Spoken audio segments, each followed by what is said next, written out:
ওই যে আমার যে ড্রাইভটা ছিল, গুগল ড্রাইভটা ছিল, যে লিঙ্কটা ছিল, লাস্টে P70 ভিডিও লেখা ছিল না, ওইটাতে যাও।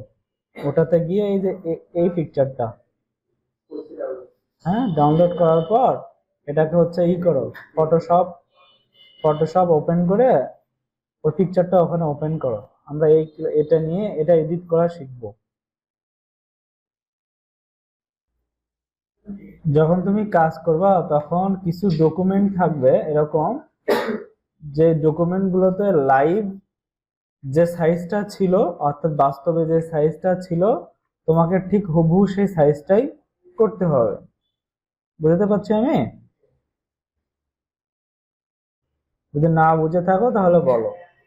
যে এই যে আমার যে মেমোটা দেখা যাচ্ছে এখানে, তাই না, এই যে মেমোটা দেখা যাচ্ছে, এই মেমোটা বাস্তবে যতটা মাপ ছিল, যতখানি মাপ ছিল, আমাকেও কি করতে হবে, ততটা দিয়ে ক্রপ করতে হবে।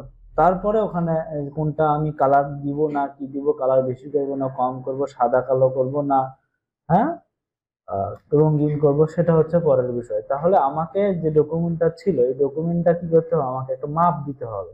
ঠিক আছে, যে এটা কতখানি মাপ। তো আমি এই মাপটা জানি, সেজন্য আমি এখানে দিচ্ছি। আমরা প্রথমে ক্রপে চলে যাব। কোথায়? এই যে এখানে ক্রপ টুল দেখাচ্ছে না, এই যে ক্রপ টুল নিব, নেওয়ার পর আমরা এখানে মাপ দিব। আমরা যেহেতু এখানে কি করব, আমরা এখানে এই যে আমাদের যে মেমোটা আছে, তাই না, ক্যাশ মেমো, এটাকে আমি কি করব, আমরা ক্রপ করব। তো এখন আমাকে হচ্ছে এখানে কত লিখতে হবে, আমি এটা যে স্ক্যান করছি যখন, তখন আমাকে কি করতে হবে, তখনই আমাকে মাপটা নিতে হবে, যে এটা কতখানি কতখানি মাপ, ওয়াইড কত, হাইট কত। তো আমি মেপে নিয়েছি আগে। তো এটার ওয়াইড হচ্ছে 5 ইঞ্চি। কত? 5 ইঞ্চি, 5 ইঞ্চি লিখতে হবে। আর এটার হাইট হচ্ছে 8.10। কত? 8.10। ঠিক আছে, ইঞ্চি। এখন এখানে যে 300 লেখা আছে, 300ই থাকবে। আমরা ইন্টারফেস করে দেব।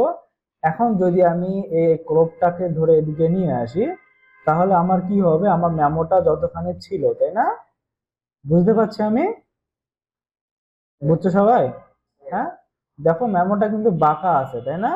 তো আমাকে কি করতে হবে, আমাকে যে কাজটা করতে হবে, আমরা হচ্ছে এই যে এই কর্নার গুলোতে যখন আসবো আমি, তখন একটা রোটেট চিহ্ন আসে না, দেখো, হ্যাঁ, আমরা তো হচ্ছে এই বক্সের উপরে চাপ দিয়ে ধরে ছোট বড় করি, তাই না? কি করি, ছোট বড় করি না? এই এই এই এই যে এই যে কর্নারে গেলে এরকম যখন চিহ্নটা আসবে, তখন আমি এটাকে এইভাবে রোটেট করতে পারবো। কথাটা বুঝতে পারছি আমি? ঠিক আছে, হ্যাঁ। এখন আমরা হচ্ছে কি করব, এটাকে কাজটা শেষ হয়ে গেলে আমরা এখানে টিক চিহ্নতে চাপ দিব, অথবা আমি কি করব, এন্টার প্রেস করে দেব কিবোর্ড থেকে, তাই না? তাহলে এখন যদি আমি এই পিকচারটা প্রিন্ট দিই, তাহলে কত কত ইঞ্চি হবে, ওয়াইড 5 ইঞ্চি হবে, আর হাইট কত হবে, 8.10, তাই না? এখন এই যে এটাকে আমরা গত ক্লাসে দেখছিলাম, যে এটাকে দেখো এখানে হালকাই দেখাচ্ছে, তাই না, দেখাচ্ছে কি না? তো আমি যদি সরাসরি এখন লেভেলে চলে যাই, কোথায় চলে যাই, লেভেলে গিয়ে যদি আমি কি করি, এই যে এটাকে যদি এদিকে নিয়ে আসি, তাই না, তাহলে দেখো আমার কিন্তু হচ্ছে ওই যে আগের যে কালো দাগটা, তাই না, বুঝতে পারছি আমি, ওটা কিন্তু আর থাকতেছে না। খুব সহজ করে দেখাবো, খুব কঠিন করেও দেখাবো না। বুঝতে পারছি আমি জিনিসটা? তাহলে আমরা এটাকে রেখে, এখন আমরা এইভাবে আমরা এটাকে কি করব, এখন আমরা এটাকে সেভ করব। সেভ করার জন্য কি করতে হবে, ফাইল থেকে সেভ অ্যাজ, এখানে আসার পর আমি এটা আমার হচ্ছে কি করি, আমরা ডেস্কটপে নিচ্ছি। ডেস্কটপে আমি এই যে এখানে পিক লেখা, এটা অনেক বড়। আচ্ছা, আমি এখানে ক্যাশ মেমো দিলাম, হ্যাঁ। এখন আমরা এটা কি দিব, জেপিজি দেবো, তাই না? জেপিজি তে কি দেবো, আমি সেভ করে দেব। এখন এখানে লার্জ করব না লো করব না ম্যাক্সিমাম করব, কি করব আমি এটা, তাই না? এটা সবসময় ম্যাক্সিমাম হবে না, আমরা হচ্ছে কি করব, কম বেশি করে নেব। কেননা আমাকে স্মল ফাইলের প্রয়োজন পড়ে যখন আমি কোথাও আপলোড করি, তাই না? দেখা যাচ্ছে যে আমি কোথাও কাজ করি, তো ওখানে হচ্ছে এরকম ক্যাশ মেমো থাকবে, যেগুলো হচ্ছে কি করতে হবে, আমাকে স্ক্যান করে করে সার্ভারে রাখতে হবে বা কাউকে মেইল করতে হবে। ঠিক আছে, তখন আমি এই কাজটা পারবো। তো আমরা হচ্ছে এটাকে আমরা ম্যাক্সিমাম দিয়ে আপাতত করি, কিন্তু মনে রাখতে হবে। তো আমি ওকে করে দিচ্ছি। এখন এটা আমার সেভ হয়ে গেল। দেন আমরা যদি দেখে আসি যে হচ্ছে ডেস্কটপে এই যে এই ফাইলটা, তাই না?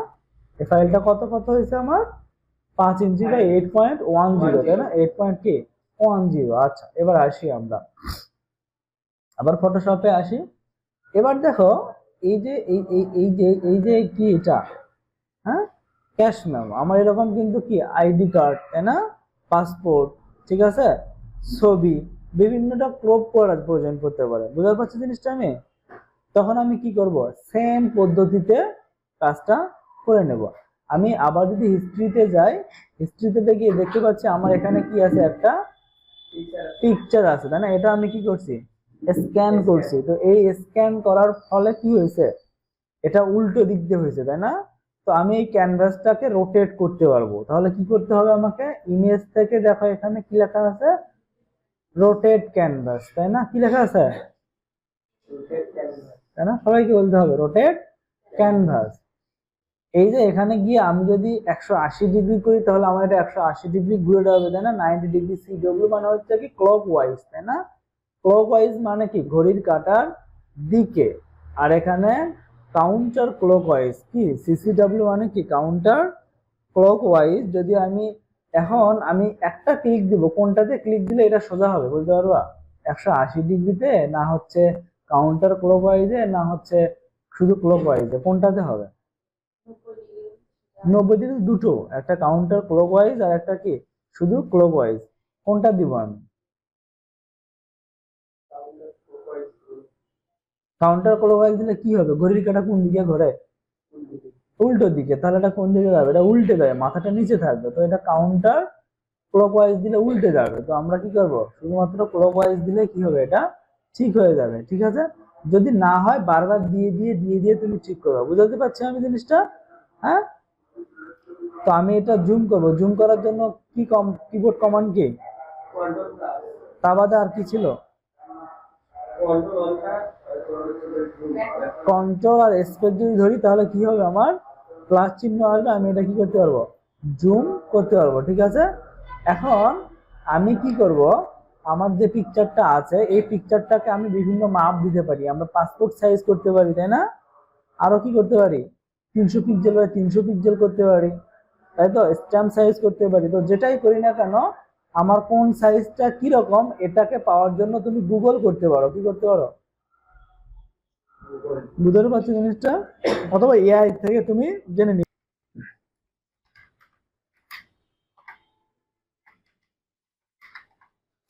এরকম যদি লিখি তাহলে কিন্তু আমাকে বিভিন্ন রকম দিচ্ছে, এবং গুগলের জেমিনাই কিন্তু আমাকে দিচ্ছে একটা ওভারভিউ দিচ্ছে, যেখানে বলতেছে হচ্ছে বাংলাদেশের পাসপোর্ট সাইজের ছবির আদর্শ মাপ হলো 45 মিলিমিটার আর কত 55 মিলিমিটার, তাই না? 45 মিলিমিটার কি ওয়াইড না হাইট?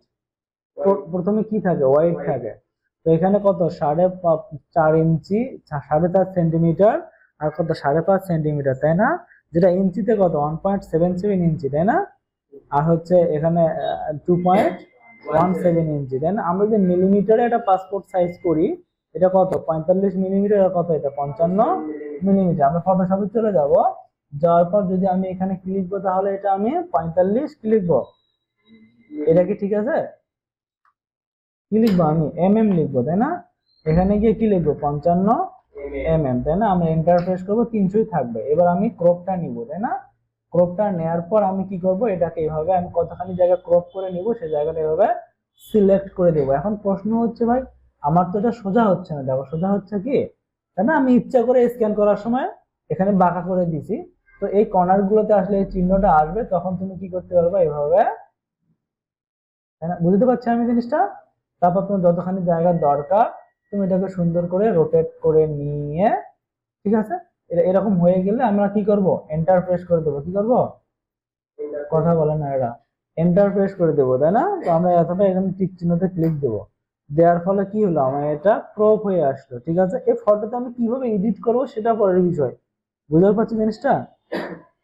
কালকে কিন্তু আমি আইডি কার্ড নিয়ে আসবো, সেটা স্ক্যান করে, হ্যাঁ, কি করতে হবে, প্রিন্টও করতে হবে, ঠিক আছে? এখন এই যে পিকচারটা আমার হইলো, তাই না? তাহলে এখানে বাদ কি কি থাকলো, এখানে কালার টালার নিয়ে আসা, বুঝতে পারছেন না, সে বিষয়গুলো পরে আমরা দেখবো, ঠিক আছে জিনিসটা। তাহলে এইভাবে ক্রপ করতে হবে। ক্রপের পর আমি কি করব, ফাইল থেকে সেভ অ্যাজ, এখানে আমি হচ্ছে এখানে পিকচার লিখি বা ফটো লিখি, আমি এটা জেপিজি তে দিচ্ছি, আমি সেভ করে দিচ্ছি। ইজি, তাই না? এখন আমি যদি কি কোথায় চলে যাই, আমি যদি ডেস্কটপে যাই, তাহলে আমরা এই দুটো ছবি, তাই না, এই দুটো পিকচার আমরা কি করলাম, একটা ক্যাশ মেমো আর একটা কি ফটো, তাই না, আমরা এই দুটো কি করলাম, স্ক্যান করার পরে এটাকে ক্রপ করলাম, তাই না। এবার দেখো আমি যখন প্রিন্ট দেব, কি দেব, প্রিন্ট দিব, তাই না, ক্যাশ মেমোটা আমি প্রিন্ট দেবো। এখন ক্যাশ মেমোটা কিভাবে প্রিন্ট দেবো, তাই না, আমি কি হচ্ছে ক্যাশ মেমোটা এখানে ফাইল থেকে ওপেন করার পর ক্যাশ মেমোটা এইভাবে প্রিন্ট দিব, এখন আমি প্রিন্টে চলে যাব না, আমাকে কি করতে হবে, আমি কোন পেজে প্রিন্ট দেব ভালো করে বুঝতে হবে। আমি কি করব, কোন পেজে প্রিন্ট দেব সেই পেজটাকে আমি নিব, তাই না, সেই মাপের পেজটা, আমরা যেহেতু A4 সাইজে প্রিন্ট দেব, তাই না। আচ্ছা, আমরা হচ্ছে এখানে আমি A4 নেওয়ার জন্য কোথায় যাব, আমি ফাইল থেকে নিউ, কি কিবোর্ড শর্টকাট কি এখান থেকে আমরা কি করব, এখানে প্রিসেট সাইজ লেখা আছে, আমি এখানে ক্লিক দিলে আমার পেপার সাইজ গুলো আমরা মাইক্রোসফট ওয়ার্ডে আমরা যেভাবে দেখছি এখানেও হুবহু সেম ভাবে এখানেও বিলং করে। আচ্ছা, আমরা যদি এখানে A4 এ ক্লিক করি, তাই না, আমরা A4 এ ক্লিক করলে কি হচ্ছে, আমরা এখন যদি আমি ওকে করে দিই তাহলে কি হচ্ছে, আমার এটা কত সাইজের পেপার, তাই না, তো এটা তো সমান দেখাচ্ছে নাকি, এটা আমরা 8 ইঞ্চি, A4 সাইজের লম্বা কত ইঞ্চি, 11.69, 8.5 তো 8.27 তো হচ্ছে হোয়াইট, তাই না। তাহলে এখন আমি কি করব, মুভ টুলটা ধরবো, কি করব, মুভ টুল ধরার পরে এই যে আমার যে ক্যাশ মেমোটা আছে বা আমার যে পিকচারটা আছে বা আমার যে যেটাই থাকুক না কেন, তাই না, সেটাকে আমি ধরার পর এরকম করে চেপে ধরার পর এখানে নিয়ে এসে কি করব, ছেড়ে দিব, ঠিক আছে, বুঝতে পারছি আমি। হ্যাঁ, এখন আমি এটাকে বড় করে দিব, বড় করার পরে এই যে পিকচারটা দেখা যাচ্ছে, এটা কিন্তু আমি একটা পেজে দুটো প্রিন্ট করতে পারতেছি না, পারতেছি কি পারতেছি না, তাই না, যেহেতু 8.5 লম্বা, ঠিক আছে। তো আমাকে যদি এরকম করতে হয় যে হচ্ছে আমি দুটো একটা পেজে দুটো নিব, তখন আমার পেপার বড় সাইজ নিতে হবে, ঠিক আছে, কি সাইজ নিতে হবে, বড় সাইজের পেপার নিয়ে সেখানে প্রিন্ট দিতে হবে। তাহলে আমি এটা এখানে রাখবো, এটা রাখার পরে আমি প্রিন্টারটা অন করতেছি, হ্যাঁ, তোমাদের সুবিধার জন্য। তাহলে এই যে এভাবে আসার পরে, তাই না, এভাবে আসার পরে আমার কি করতে হবে, কোথায় যাব প্রিন্ট দেওয়ার জন্য, ফাইল, তাই না, ফাইল থেকে প্রিন্টে গিয়ে এটা আসবে, আমরা এটাতে দিয়ে দেবো, দেওয়ার পর আমরা হচ্ছে এখানে প্রিন্টার লেখা আছে, তাই না, আমি প্রপার্টিতে যাচ্ছি না, ওখানে গেলে আরো কিছু অপশন আসবে, সেটা আমরা পরে যখন আমরা মেইন প্রিন্ট দেখবো তখন আমরা দেখবো। আমরা শুধুমাত্র এই ডকুমেন্টের সাইজটা ঠিক থাকে কিনা সেটা দেখার জন্য আসছি। তো আমরা যদি এখানে ওকে করে দেই তাহলে আমার কি হবে, এটা প্রিন্ট হবে, ঠিক আছে, যত বড় ছিল তত বড়ই কিন্তু আমাদের প্রিন্টে আসছে, আমরা দেখতে পাচ্ছি, ঠিক আছে। তাহলে আমরা হচ্ছে ভিডিওটা বারবার দেখতে হবে, রিভার্স করে, তাই না, ঘুমানোর আগে পরে প্রতিদিন ডাউনলোড করে করে করে করে দেখতে হবে, তাই না। তো হচ্ছে এখন দেখো, যদি আমি এই যে আমার যে ক্যাশ মেমোটা ছিল, তাই না, এই পিকচারটা আমরা আগামীকাল কি করব বলো দেখি, আমি আগামীকাল তোমাদেরকে আরো কিছু ডকুমেন্ট দিব, তাই না, এবং আজকে আমরা এখানে প্র্যাকটিস করব। আমাদের এই যে এটা আছে, আমি এটা স্ক্যানারে দিচ্ছি না, এটা মানে লাইভে দিচ্ছি না, এটা আমরা এটা এখানে কেউ একজন স্ক্যান করে এখানে মাপটা দেখে দিবা, এখানেই দেখে দিবা যে আমি সাথে থাকবো না কি হয়। আচ্ছা, মাপটা কিভাবে বুঝতে পারবে,